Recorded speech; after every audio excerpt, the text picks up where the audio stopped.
Hello, everyone. I'm Dennis McElroy. I'm president of the ISTE Teacher Education Network, PLN. I want to welcome you all to another of the webinars in the series, Championing Technology Infusion and Teacher Preparation. This series is sponsored by ISTE and the ISTE Teacher Education Network. The first, I believe, 7 webinars already have been absolutely amazing and invaluable in helping all of you to build this process for infusing technology into your pre-service and preparatory programs. This is absolutely a must participate webinar series. As a reminder, if you missed any of the previous webinars, the recordings, including that of today's webinar, can be found on the webinar registration site. A link to the book chapter being explored today, Leadership for Tech Infusion, will be posted in the webinar chat towards the end of the session. This is a topic I am incredibly passionate about because I've done a lot of research on the role of effective leadership. So I'm really pleased today to introduce our presenter, Jon Clausen. All right, am I up? All right, well, welcome everyone. As mentioned, the session today is going to be on really the topic of leadership and technology infusion. And as was mentioned, the series of these webinars has been outstanding, and I hope I can keep the level high in terms of participation with participants and hopefully provide you with some meaningful information moving forward toward this goal of infusion of technology throughout our teacher preparation programs.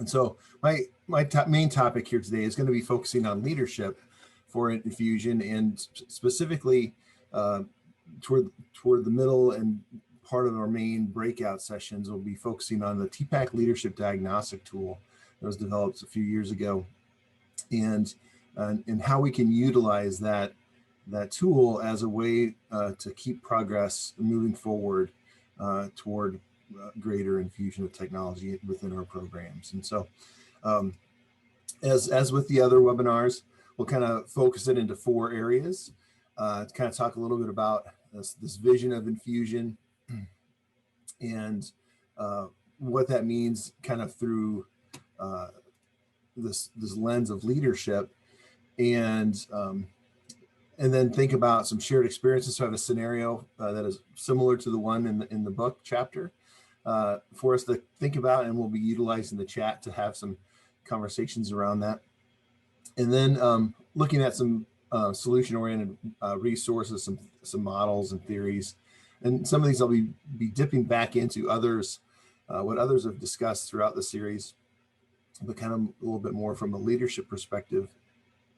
And then thinking about some context-specific solutions, and that would be our breakouts area. I guess just to begin too, I didn't introduce myself at the beginning. I'm Jon Clausen. I'm an associate professor at educational technology and secondary education at Ball State University. And it's been a pleasure to be working with this group on this in this book and writing these chapters. And so let's get started. So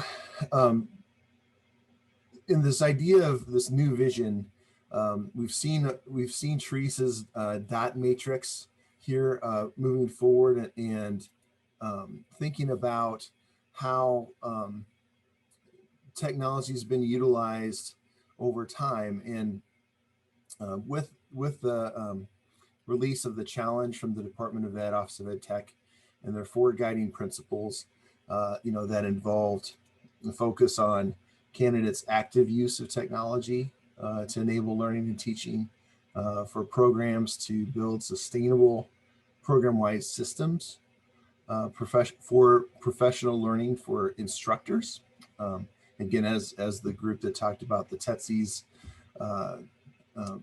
excellently did, the focus on that element of it, but also to ensure that our pre-service teachers' experiences in educational technology are program deep and program wide.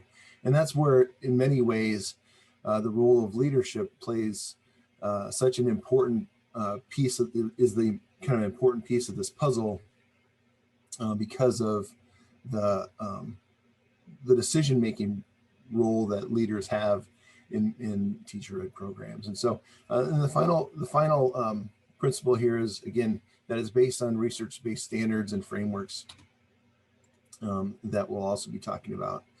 Now, along with that challenge from the Department of Ed for CAPE accreditation, is not all teacher ed programs use CAPE for their accreditation, but my institution, that's what we're in. And so I know that the most, but it, along with other content area organizations, have been talking about use of technology to support teaching and learning for quite a long time. And for CAPE accreditation, technology is seen as a cross-cutting theme.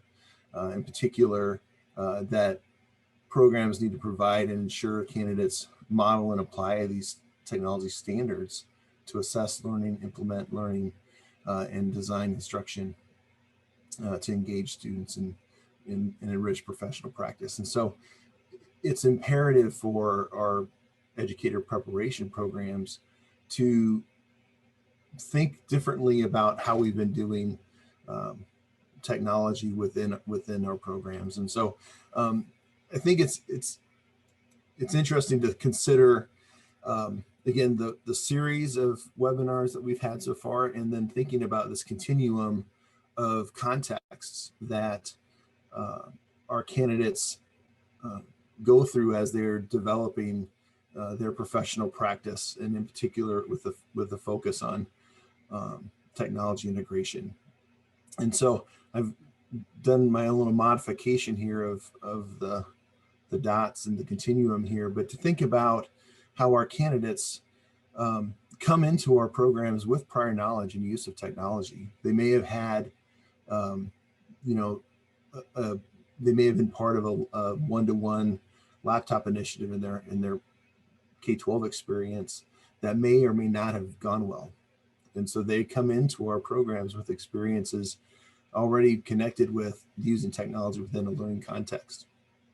But they also may have had some teachers who utilize problem-based learning methodologies and pedagogies to really use technology in creative ways. And so they come into that context of our teacher prep program with their own knowledge and dispositions toward it. But then within our programs, whether that's within a required ed tech course or methods course or content area courses, and this is what others have been talking about in our series here, where we might be able to identify potentially a faculty member or that's a section of one course that those candidates are getting exposed and being modeled how to use technology to support learning and teaching.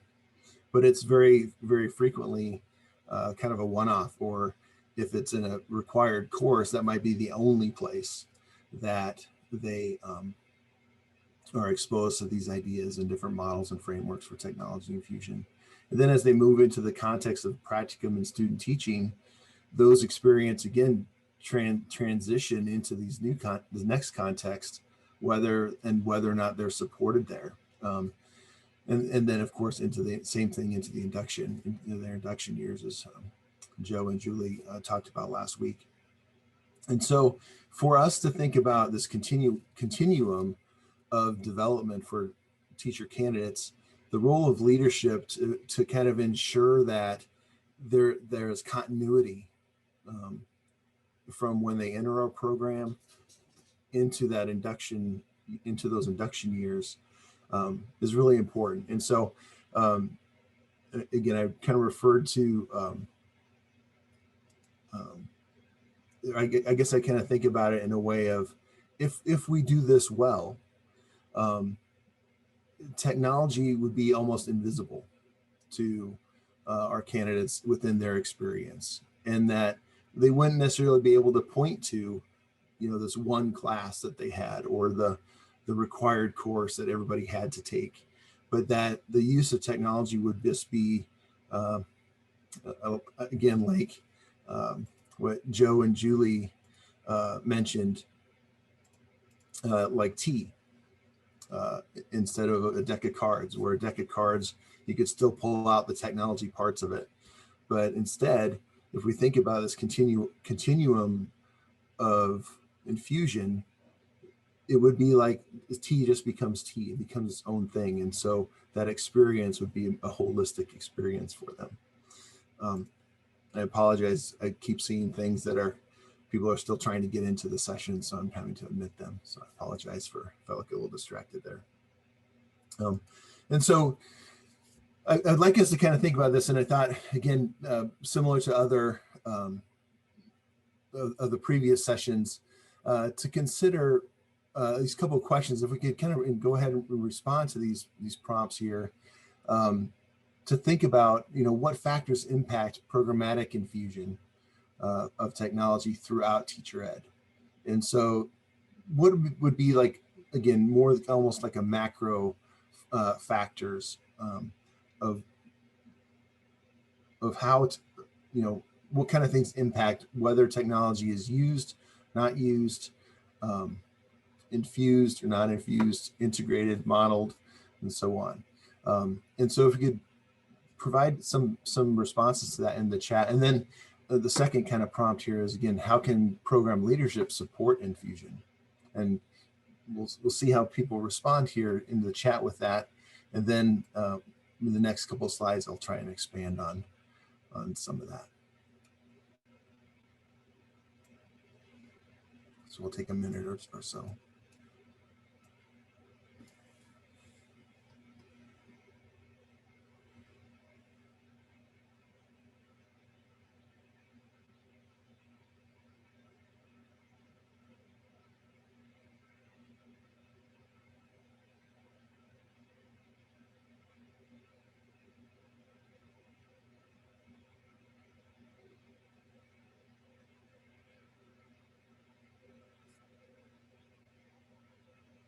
Faculty buy-in, that's definitely an element, right?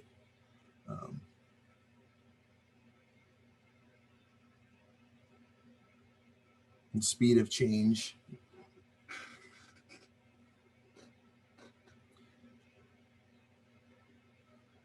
As Dennis points out, leadership is the key to everything. Without leadership that is on board with infusion, it won't happen.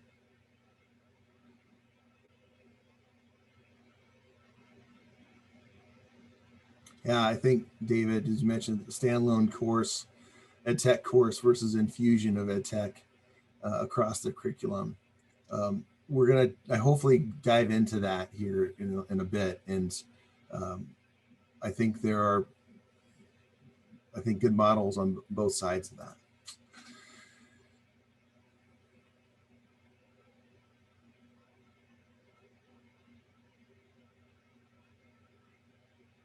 Ollie mentions training of faculty. Yeah, again, we've got some thoughts on that as we'll go through our time. Dedicated time to make changes. Time is a huge factor, and Kenny, I appreciate that comment. A lot of folks are mentioning faculty knowledge. That's definitely a part of it. And as we'll see in terms of training and other elements, equipment, resistance, K-12 schools, good. You're identifying a variety of these factors. And so what I think it's as we move into this next part of it, I want us to consider a little bit more related to how the scenario might play out that we'll share here. In all these prompts being posted in the chat are outstanding, and hopefully we'll try to get at some of these things. And again, changes across multiple disciplines, again, faculty comfort, the amount of training provided. And I'd like us to think about that term training a little differently here too, and broaden our scope on that a little bit more. And we'll get to that hopefully here in a little while. All right, so let me go ahead and move on to the next slide here. The way that I'd like us to kind of consider this is, if we think about, this continuation of teacher learning from, again, taking into account that they come into our programs already with with experiences with technology in a K-12 context. And that may be good, it may be bad, it may be limited, it may be very, very rich and deep, but people are coming into our programs with a variety of experiences. And I think it's really imperative for program leadership to think of themselves as a bridge, and to think about, these different places of time in which our candidates are developing, and even beyond that. And so, but as people are pointing out here, all those things are dependent on a wide variety of factors. And so when we consider this term infusion throughout a teacher ed program, it's in many ways peppered with difficulty and challenges, because there are so many variables. And for programs, unfortunately, I would think, to just completely do away potentially with a required course that might serve as a foundation, and then work on the infusion piece from there, similar to like an educational foundations course, where that's a required course in many programs. And then the hope is that ideas about diversity and inclusion and things like that are spread throughout our program. I think we should view technology infusion in that same kind of way. If we have a required course, we would hope that we see these other elements infused throughout our content methods and content courses and so on. But those are dependent on all those faculty, that content area faculty member, the context of the college that they're in, their own experiences, their own levels of technology knowledge, and practicum experiences. It's also dependent on faculty and cooperating teachers, and again, the context in which that candidate is placed. What kind of relationships do we have within our programs with our cooperating schools and with student teaching? Technology infusion, how candidates are assessed about how they're using technologies depending on their field supervisors or content or cooperating teachers, and again, the context of where they're placed. If they have a cooperating teacher who is open to them trying and experimenting with technology within those opportunities, then awesome. But they may, in many times, not be part of a context where their cooperating teachers are open to that. And then same thing with induction, to that induction phase of someone's career, where the context that they get a job in and the peers that surround them within their grade level or content area cohorts can oftentimes influence a new teacher's decisions to use or integrate technology as part of their practices. And so the way I think about, again, this idea of there's all this time for development for candidates, but they're dependent on so many factors. And in many ways, only leadership has that overarching and decision-making ability to help facilitate infusion throughout that process. And so, as again, I keep referring to Joe Williamson and Julie Moore's podcast or webinar, but they talked about that everyone is responsible. And so everyone's responsible, but I would argue that leadership within our programs have a different kind of level of responsibility to making that happen. And so let me put out a scenario for you. So this is Dean Smith, the dean of a college, and she's recognized that through surveys that have gone out to area schools where we've placed candidates. She's received feedback. She's also read these documents from the Department of Ed and CAPE accreditation and so on, needing that there needs to be change in terms of how candidates are prepared. And she's come to the conclusion that change needs to happen. And so here too, so now as the dean, again, the dean oftentimes can be the go-to person for decision making, but oftentimes their roles are also limited and challenged by competing demands on their time and attention and resources.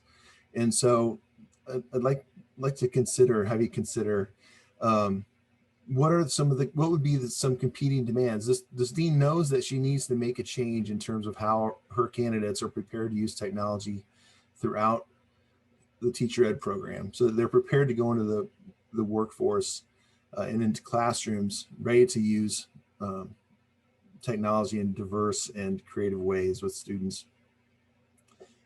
But she also has demands being placed on her that may impact that initiative. So if you could, take a couple minutes here and consider what are some of the competing demands a dean might be facing that might be impacting the dean's ability to support or provide the resources and do other things to help prepare those candidates. Thanks, Kevin. Buy-in from faculty, right?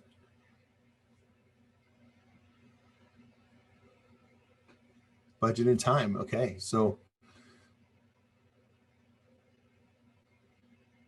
time, money, buy-in, skills, and training.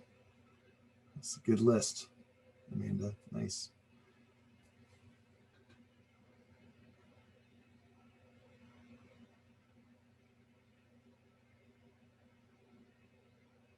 What does the state require?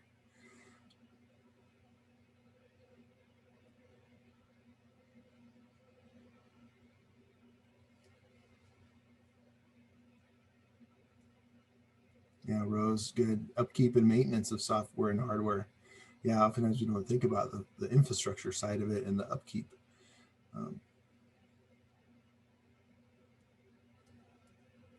Oh, Molly, nice point.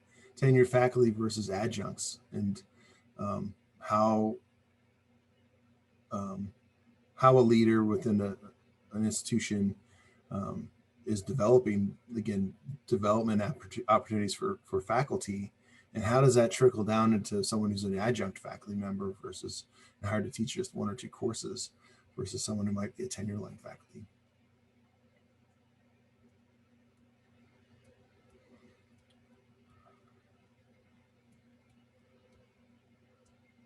State evaluators really stressed us out, Dennis.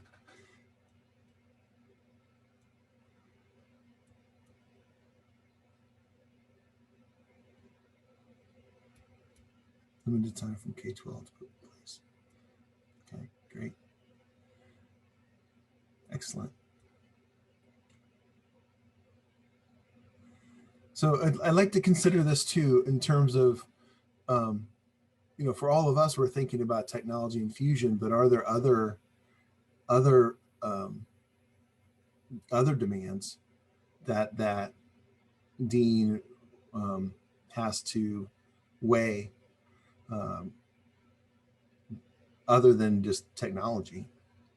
For example, are there competing programs within an institution that are vying for that dean's attention and resources and things like that as well? Right. So let me go on to the next slide here and have us think about some of this. And so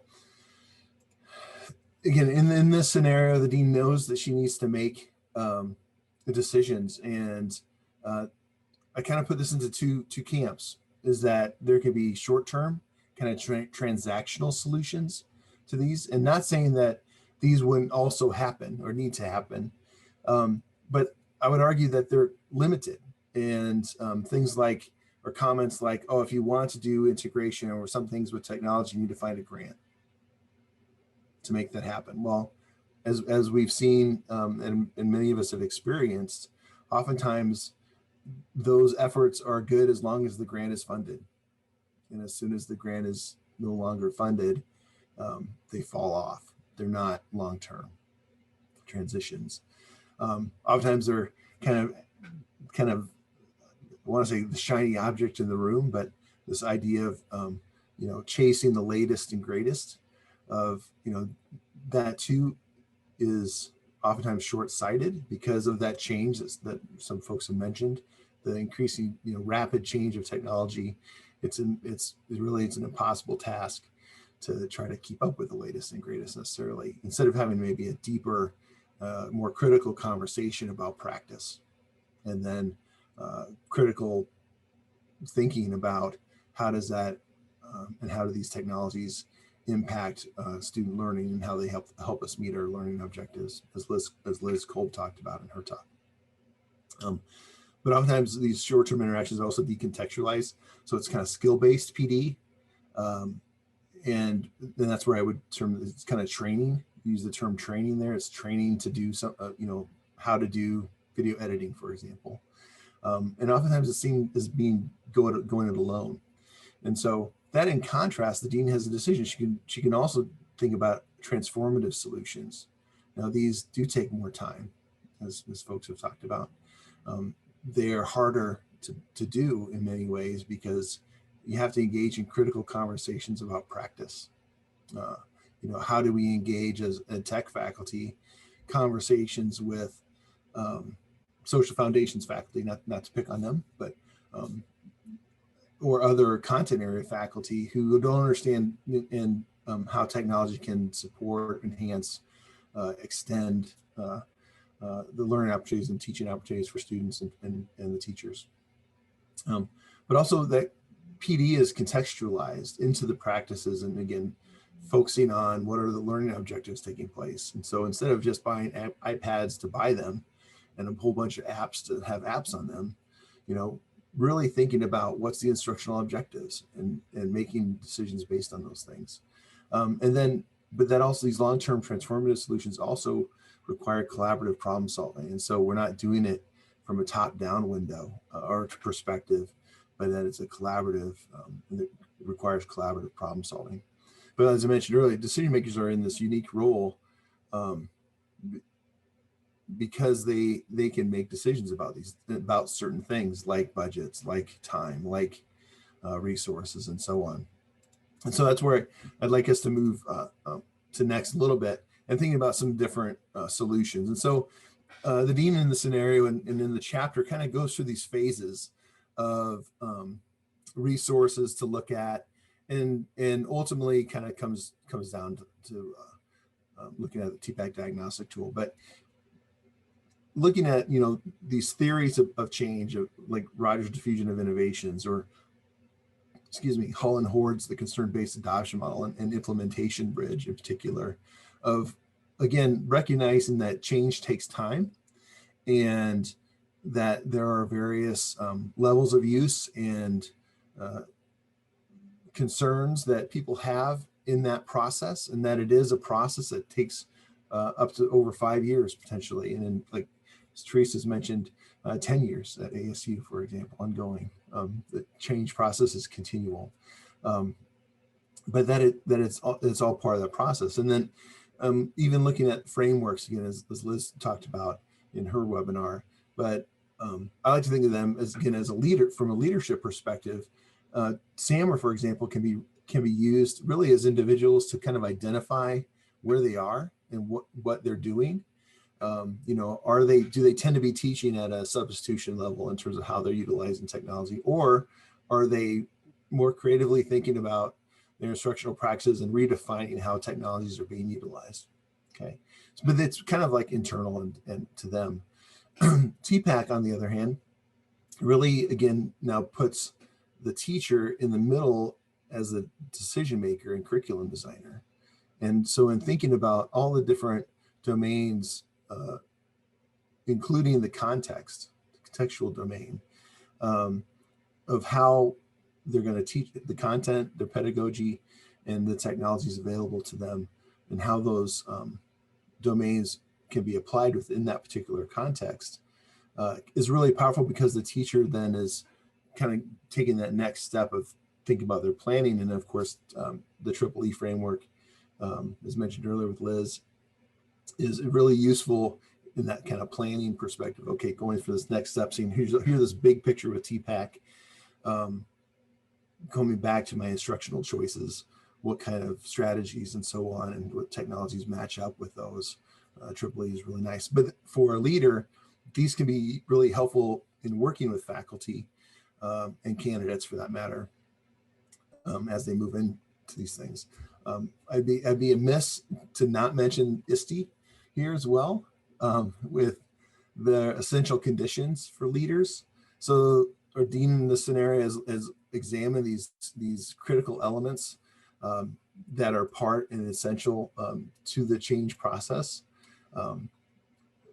If they're gonna be leaders with technology, and some of these are consistent throughout all these different frameworks. Things like a shared vision, equitable access, implementation planning. Thinking about assessment and evaluation, as I know Roy's going to talk about next week, but also engaging communities and how that works. And so ISTE is a wonderful resource for this. Oops, sorry, jumped ahead here. And so I know our time is going fast here. I apologize for that, but I'd like us to take some time and we'd like to spend a little bit of time with this. And where for leaders, I think a really useful and effective tool is the leadership diagnostic tool. And this was developed out of the AACTE Committee of Innovation and Technology a few years ago. And it's grounded in the theory of action or guided by the theory of action and grounded in transformational leadership framework. But it asks leaders to consider, factors affecting an initiative, what they can control, and then what kind of functions they have in order to make those things, to initiate, support, and sustain the change that they'd like to see happen. And I think it's important to recognize here as well that this tool is designed to be a self-reflection, reflective tool for leadership, whether that's the dean, associate dean, or team of leaders within a program, to not evaluate, but to really use it as a way to examine current practices and develop realistic goals for development. And so what I've tried to do here is, and we'll see how this works. There's a link. So I think Lori mentioned that she was going to put the link in the chat here. If you click on, or you can't click on this link, but the link will hopefully go into, yeah, it looks like it is there in the chat. When you click on that, it's going to make a copy of the actual diagnostic tool for you. And it should take you out to a Google Drive. If someone could give me an okay that actually happened. If you click on that link, yes, I think the link works. Thanks, Arlene.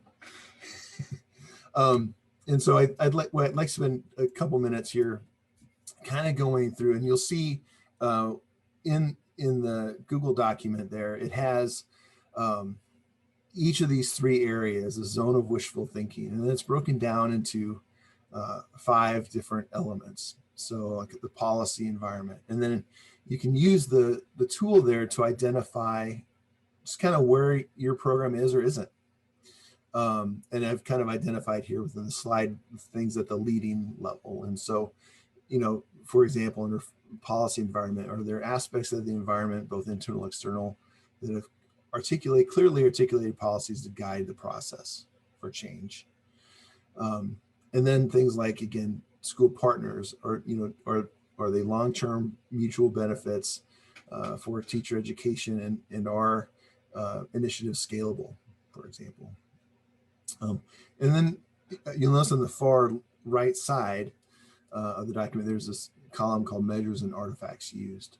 And so as we kind of go through this, I'd like you kind of on the side, as we're kind of going through these different elements, just to kind of think about where might you be with your program as you consider the different elements of the diagnostic tool. And again, not everyone's going to be leading. Some Some may be scattered all over, some may be all at the beginning stages, and that's okay. I'm trying to, once your teaching candidates come in with a whole new from the department after what they just experienced. Sorry, Gabby, I was trying to read your chat, and hopefully we can come back to that in a second. All right, under the what can be controlled part of the diagnostic tool, these are factors that things like human resources, financial resources, personal resources, excuse me, and engagement with internal external partners. And here again, these are things of what the dean or associate dean or leadership team may have direct control over. And so things like, are there under human resources, are new hires, for example, familiar with technology integration? Do they have some familiarity already with ISTE standards for educators, the TETSIs, things like that? What kind of financial resources have been budgeted?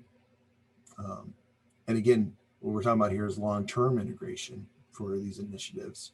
So it's not necessarily a grant. Is there a budget line available that is continually supporting these efforts?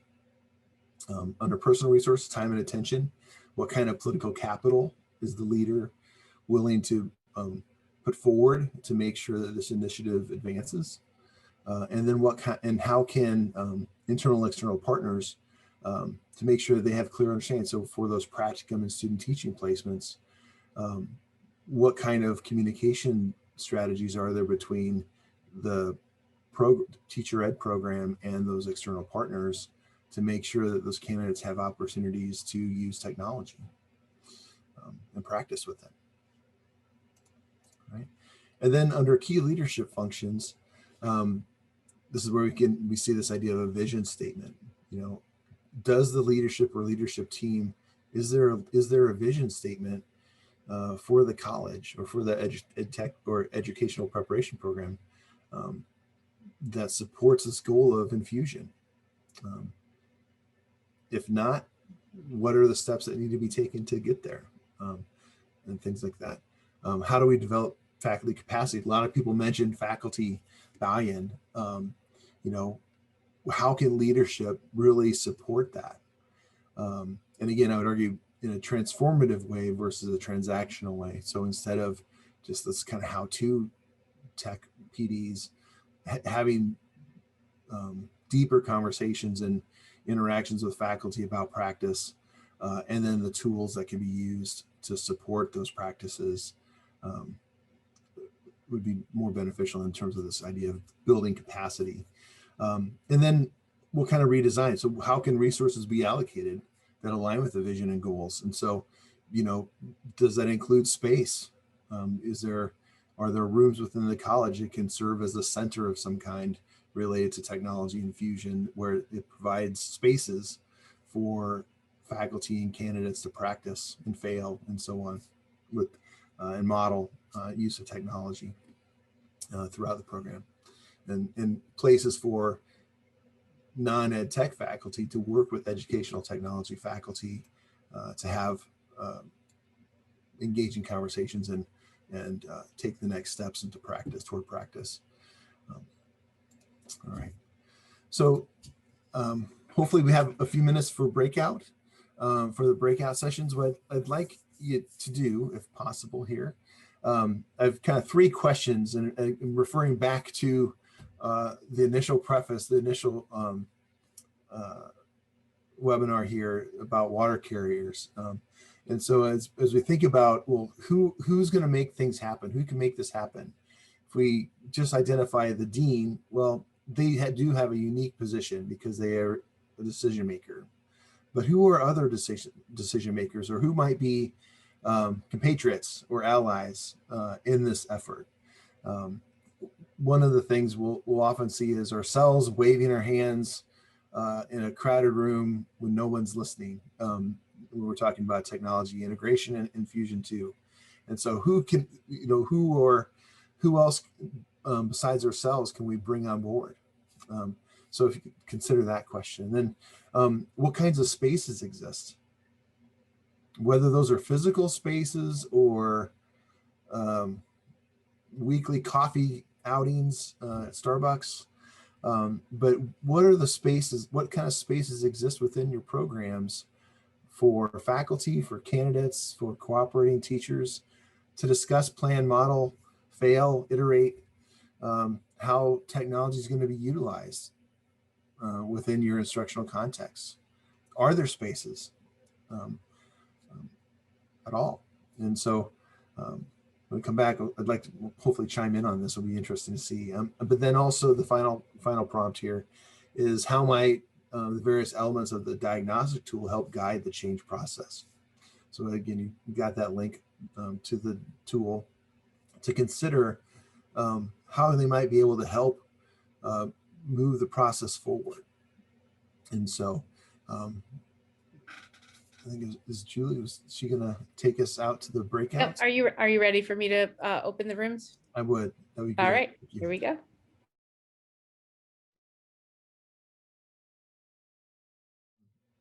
So I was curious, I was only in the one group, but I was curious if the other, if someone might be willing to report out from the other breakout rooms, kind of some of the things you may have discussed, whether that's who your compatriots are, what kind of spaces exist for this kind of collaboration to move change forward, and or how might various elements of the diagnostic tool support that change.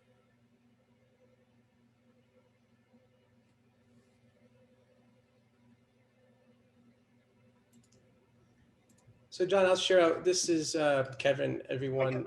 So we pretty much, we didn't have a lot of time to get into the questions that you posed, but we were really just looking at it and talking about it from a political point of view.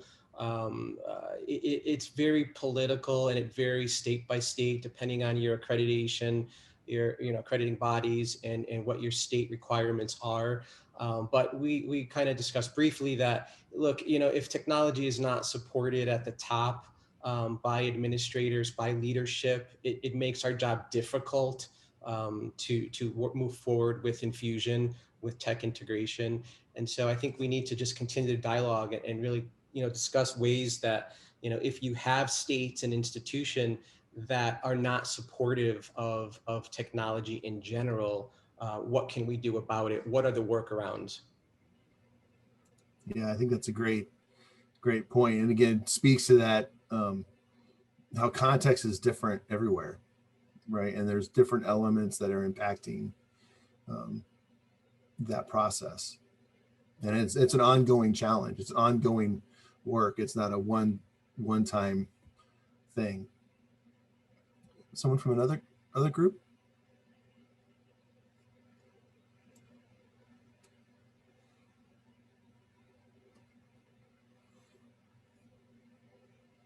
John, I can, Teresa.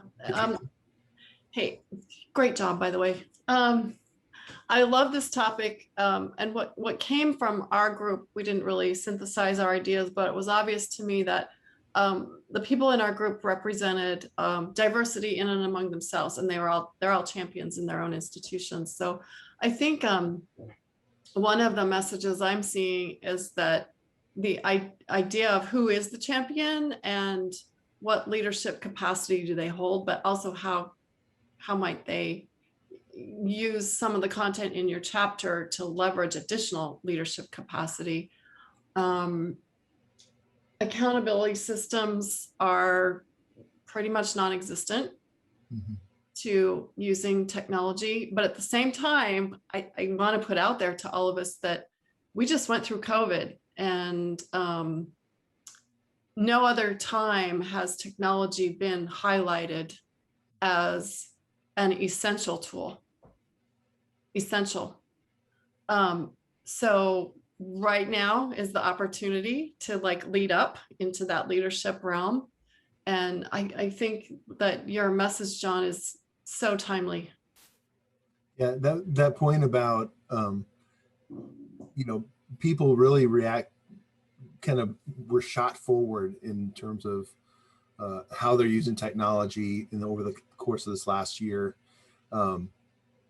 was a big part of our conversation too in our group, and that we don't want to go backwards at all, but at the same time we may need to fill in the foundation in many ways to make sure that it's sustainable, and depending on the size of the programs and things like that.